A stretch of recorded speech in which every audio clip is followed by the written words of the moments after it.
दोस्तों सेफ्टी क्या होता है, हैजार्ड्स क्या होता है, रिस्क किसे कहते हैं, एक्सीडेंट किसे कहते हैं, नियर मिस किसे कहते हैं। तो आज के इस वीडियो में ये पूरी मस्ट इम्पोर्टेंट जो हमारा टॉपिक है उसको पूरा करने वाले हैं विथ डिफिनेशंस के साथ, विथ बेटर एग्जांपल्स के साथ। तो वीडियो में आप लास्ट तक बने रहें एक अच्छी नॉलेज के लिए। दोस्तों सबसे पहले सबका क्वेश्चन होता है व्हाट इज सेफ्टी। सेफ्टी क्या होता है और सेफ्टी किसे बोलते हैं। Safety it is a freedom from risk और हार्म। सेफ्टी जो हमारा होता है ये फ्रीडम होता है, आजाद होता है रिस्क या फिर हार्म से, कोई नुकसान से या फिर कोई भी खतरा होने से। जो हमारा वर्क प्लेस सेफ्टी है ये कंफर्म करता है safe working environment through rules and regulation से, ट्रेनिंग से एंड इक्विपमेंट से। तो सेफ्टी आप नॉर्मली कह सकते हैं यह एक फ्रीडम फ्रॉम रिस्क और हार्म है, यह नुकसान से बचाता है। एंड हमारा सेकेंड क्या है, व्हाट इज हैजर्ड। हैजर्ड्स किसे कहते हैं, खतरा किसे कहते हैं। Anything and everything which has potential to cause harm या डैमेज या फिर एडवर्स हेल्थ इफेक्ट। यानी कि दोस्तों कोई भी ऐसा चीज, कोई भी ऐसा वर्क, कोई भी ऐसा एक्टिविटी जो आपको नुकसान पहुंचा सकता हो, प्रॉपर्टी डैमेज कर सकता हो या फिर आपके हेल्थ पे इफेक्ट पड़ सकता है, उस वर्क एक्टिविटी को या फिर उस चीज को हम हैजर्ड्स कहते हैं, खतरा कहते हैं। जिसमें क्षमता हो आपको नुकसान पहुंचाने का, किसी वर्कर को खतरा पहुंचाने का, किसी वर्कर को इंजर्ड करने का, कोई भी प्रॉपर्टी को लॉस करने का, उसको हम हैजर्ड्स कहते हैं। कोई भी आप एक ऐसा एक्टिविटी कर रहे हैं और वो एक्टिविटी आपको नुकसान पहुंचा सकता है, उसको हम क्या कहते हैं, हैजर्ड्स कहते हैं। और ये हैजर्ड्स कहाँ मिल सकता है, कहाँ पा सकते हैं इस हैजर्ड्स को आप कंपनी में, प्लांट में, वर्क होम, आप कहीं पे ये हैजर्ड आपका हो सकता है। स्लिप ट्रिप हो सकता है, आपके घर पे भी आपको स्लिप ट्रिप्स हो सकता है। तो ये क्या है, ये हमारा एक हैजर्ड्स है। उसके बाद दोस्तों क्या होता है, व्हाट इज रिस्क। रिस्क किसे कहते हैं, क्योंकि ये हमारा सबसे मोस्ट जो क्वेश्चंस पूछे जाते हैं, क्योंकि आपके साइट पे भी कोई ऐसा एक्टिविटी चल रहा होता है और आपके सीनियर पर्सन वहां पे कोई आता है तो उसमें पूछता है इसमें रिस्क कितना है। तो इस वीडियो में हम ये देखेंगे रिस्क को कैसे कैलकुलेट करते हैं और कैसे आइडेंटिफाई करते हैं, इसमें लाइकलीहुड कितना है, सिवियरिटी कितना है। Risk is the chance or likelihood that a hazard will actually cause harm and how severe that could. यानी कि कोई भी एक ऐसा हैजर्ड है, कोई भी ऐसा खतरा है, उसको होने की कितने चांसेस है, यानी कि कितना चांस है वो होने का और कितने चांसेस है अगर वो हैजर्ड होगा, एक्सीडेंट होगा तो किस लेवल का सिवियरिटी होगा, यानी कि किस लेवल का इंजर्ड होगा, कोई वर्कर को किस लेवल का खतरा हो सकता है, उसे हम रिस्क बोलते हैं। Risk is equal to likelihood into severity होता है।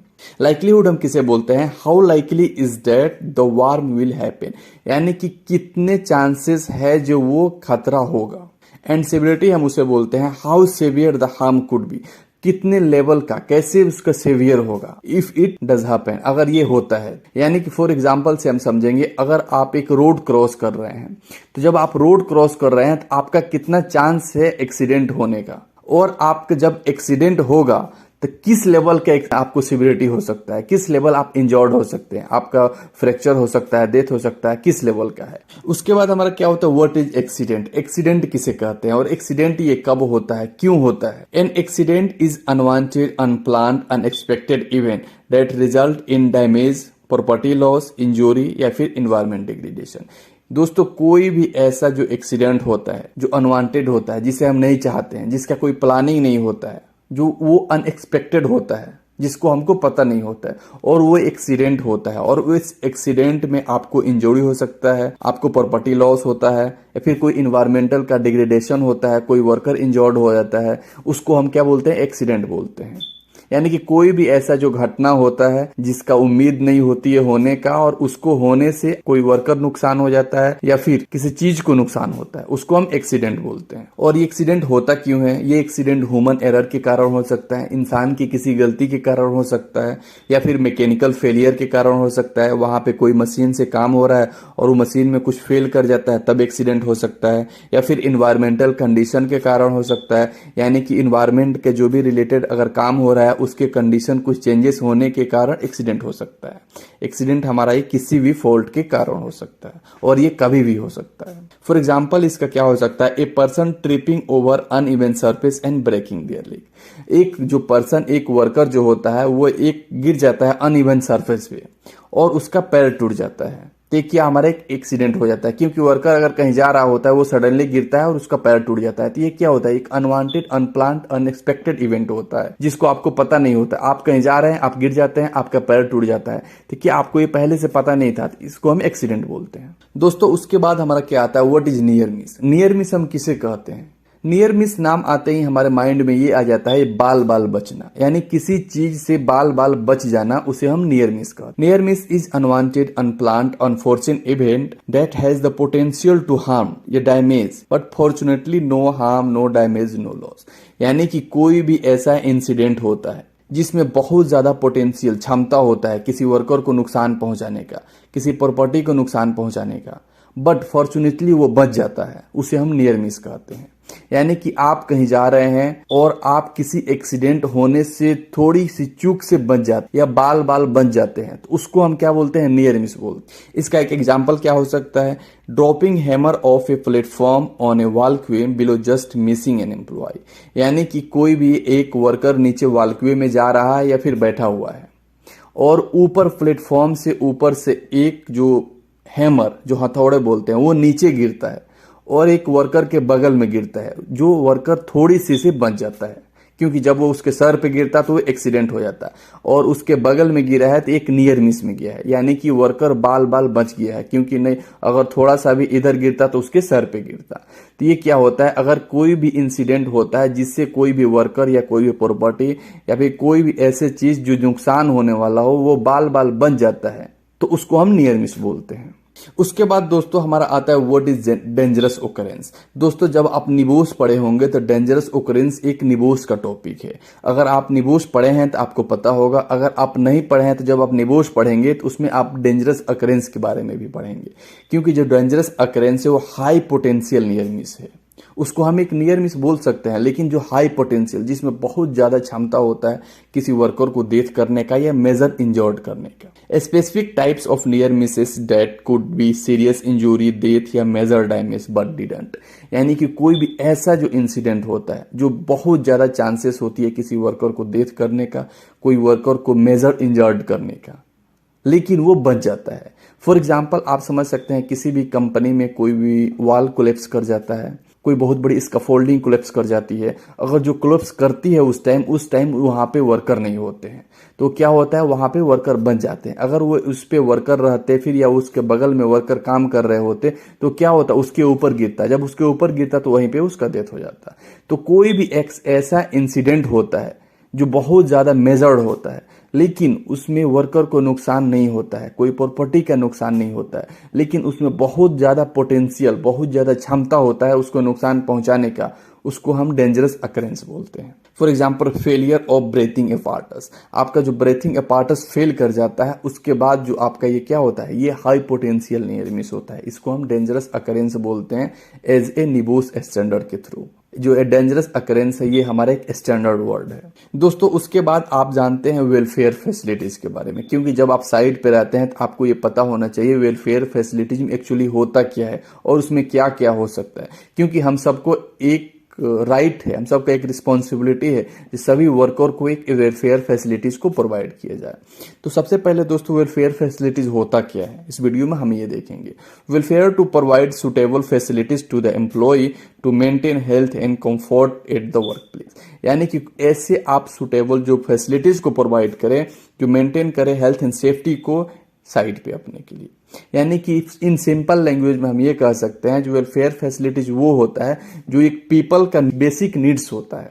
यानी कि कोई भी वर्कर जो 10 घंटा साइट पे काम कर रहा है उस 10 घंटे के अंदर में उसको क्या क्या नीड पड़ सकता है, क्या क्या जरूरत पड़ सकता है, वो चीज अपने साइट पे प्रोवाइड कराना, ये हमारा वेलफेयर फैसिलिटीज में आता है।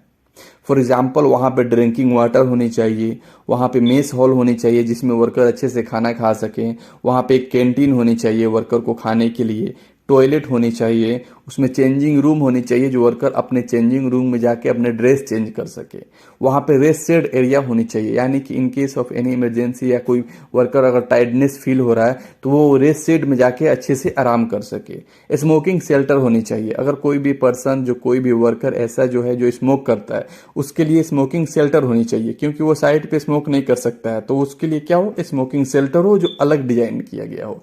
तो जो एक इंसान के बेसिक नीड्स यूनिट्स होती है जो 10 घंटे में वहां काम कर रहा है, उस 10 घंटे के अंदर उसको क्या क्या जरूरत पड़ सकती है, उस चीज को हम एक वेलफेयर फैसिलिटीज बोलते हैं। और ये एक सेफ्टी रिप्रेजेंटेटिव जो होता है उसको एक रिस्पॉन्सिबिलिटी है जो वर्कर को वेलफेयर फैसिलिटीज को प्रोवाइड करे, उसको चेक करे ये चीज अवेलेबल है कि नहीं है। दोस्तों उसके बाद हमारा एक इन्वायरमेंट आता है। हमने एक जो एचएससी प्रोफेशनल है, और एचएससी प्रोफेशनल है तो हमारा होता है हेल्थ, सेफ्टी एंड एनवायरनमेंट। लेकिन हम अपने साइड पे जो होते हैं, अपने वर्क पे, अपने प्लांट में, कंपनी में, ओनली हम हेल्थ एंड सेफ्टी को ही देखते हैं, क्योंकि हमारा टारगेट ये होता है जीरो हार्म। और जीरो हार्म हम वर्कर को ओनली सेव करते हैं, अपने वर्क को खाली देखते हैं। लेकिन दोस्तों हमारा ये रिस्पॉन्सिबिलिटी होता है जो हम इन्वायरमेंट को भी देखें, क्योंकि हमारे साइड से, हमारे कंपनी से, हमारे प्लांट से इन्वायरमेंट का क्या नुकसान पहुंचने वाला है, इन्वायरमेंट का क्या डिग्रेडेशन हो रहा है, उसको भी हम देखते हैं। तो उसको हम देखना ये हमारा रिस्पॉन्सिबिलिटी है। तो इस वीडियो में हम ये देखेंगे इन्वायरमेंट से रिलेटेड हम क्या क्या चीज को भी देखेंगे। सबसे पहले the surrounding in the which and organisations operators including air, water, land, natural resources जो होता है, फ्लोरा होता है, फौना होता है, ह्यूमन एंड देयर रिलेशनशिप। यानी कि जो हमारा इन्वायरमेंट है, जो हमारे वर्क से रिलेटेड है, वहां पे आप लैंड देख सकते हैं, वहां पे आपको वाटर, नेचुरल रिसोर्सेज, ये जो होता है इसको कोई नुकसान तो नहीं पहुंच रहा है। इस चीज को आपको देखना है, क्योंकि आपके वर्क से किसी अगर इन्वायरमेंट को नुकसान पहुंचता है। अब इन्वायरमेंट में भी दो टाइप्स के होते हैं, एक नेचुरल इन्वायरमेंट होता है, एक ह्यूमन मेड इन्वायरमेंट होता है। जो नेचुरल इन्वायरमेंट होता है, forest, river, mountains, ocean, wild life, ये सब क्या होता है, ये हमारा एक नेचुरल इन्वायरमेंट है, इसको नुकसान ना पहुंचे। और यह एक हमारा ह्यूमन बिल्ड जो इन्वायरमेंट होता है वो होता है road, cities, building and other things जो इरेक्टेड किया जाता है ह्यूमन के द्वारा, जो पीपल के द्वारा इरेक्ट किया जाता है, उसको हम ह्यूमन मेड इन्वायरमेंट बोलते हैं। देखते तो दोस्तों हमको ये देखना है जब भी हम अपने साइट पर रहते हैं तो इन्वायरमेंट को कोई भी नुकसान तो नहीं पहुंच रहा है, हमारे साइट का डस्ट से नुकसान तो नहीं पहुंच रहा है इन्वायरमेंट को, हमारे साइट का जो भी गार्बेज होते हैं, जो भी डेब्रिस होते हैं, जो कूड़े कचरे होते हैं, वो किधर फेंका रहा है, वो किधर स्टोर हो रहा है। उसके बाद हमारे जो वेस्ट मटेरियल्स होते हैं, जो फ्लेमेबल, ये सब जो वेस्ट मटेरियल्स होते हैं, वो किधर जा रहा है, उससे कोई हमारे इन्वायरमेंट को नुकसान तो नहीं पहुंच रहा है। जो अगर आप किसी प्लांट में काम कर रहे हैं तो प्लांट में जो निकलने वाली धुआं है, जो काला करके निकलता है, वो आपको इन्वायरमेंट को डिग्रेडेशन कर सकता है, इन्वायरमेंट को नुकसान पहुंचा सकता है। आप इस पे रेज कर सकते हैं, क्योंकि आप एक इन्वायरमेंट का भी ऑफिसर है। तो इस चीज को आपको देखना है अपने साइड पे, आप किस किस चीज से आपको इन्वायरमेंट को नुकसान पहुंच रहा है। तो दोस्तों ये था हमारा एक मस्ट इंपोर्टेंट टॉपिक्स थे जिसको हमने एक अच्छे से डिफाइन करने की कोशिश किया है। अगर आपको इस वीडियो से, इस टॉपिक से कुछ सीखने को मिला हो और आप चाहते हैं ऐसे टॉपिक और आगे आपको मिले, तो आप इस चैनल को सब्सक्राइब कर सकते हैं, फॉलो कर सकते हैं, कमेंट कर सकते हैं रिलेटेड आवर टॉपिक के लिए, और अपने दोस्तों के पास शेयर करें।